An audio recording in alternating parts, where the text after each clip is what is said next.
So guys আবার একটা ঝকঝকে মিনি ব্লগ নিয়ে হাজির হয়ে গেলাম। তো আজকে আমি বেরিয়েছি গ্রাউন্ড সকালবেলা রানিংয়ের জন্য। তো আমি গ্রাউন্ড বেরিয়েছি, আমি এটা প্রতিদিনই যাই।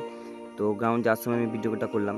আর আমাদের ঘর থেকে গ্রাউন্ড 5 কিলোমিটার, তাই আমি আমার বান্ধবীকে নিয়ে গেলাম। এই দেখো আমার বান্ধবী। আর সকালে কিছু সুন্দর মুহূর্ত এই ভিডিওর মধ্যে আছে। ঘর থেকে আমাদের গ্রাউন্ড 5 কিলোমিটার, তাই আমাকে বান্ধবীকে নিয়ে যেতে হয়। আমি তো আর একা হেঁটে হেঁটে এত রাস্তা যেতে পারবো না। তো রানিং মানে আমাদের ঘর থেকে আই সজনী চড়বি আমার হিরো সাইকেলে। সুন্দর প্রাকৃতিক দৃশ্য দেখতে দেখতে আমি অবশেষে গ্রাউন্ড পৌঁছে গেলাম। গাইস অবশ্যই আমি গ্রাউন্ড পৌঁছে গেলাম এবং গ্রাউন্ড পৌঁছে আমি আমার বান্ধবীকে স্ট্যান্ড করে দিলাম। আমার হিরো সাইকেলে আমার রডে বসিয়ে বেল বাজ। এটা হচ্ছে আমাদের গ্রাউন্ড, যেখানে আমরা প্র্যাকটিস করি। আর আমি এখন গ্রাউন্ডে পৌঁছে আমি এখন রেডি হচ্ছি।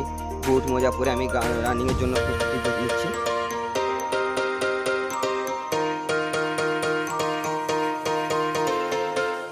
আমি রানিংয়ের জন্য একদম রেডি হয়ে গেলাম।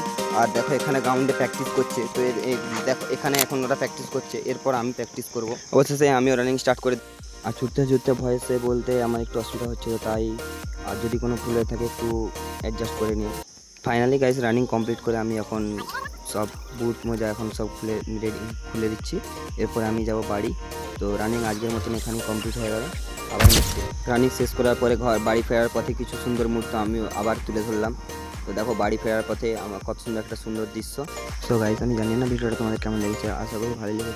আজকের মতন এখানে শেষ। আর কমেন্টে জানাতে ভুলবেন না ভিডিওটা কেমন হয়েছে।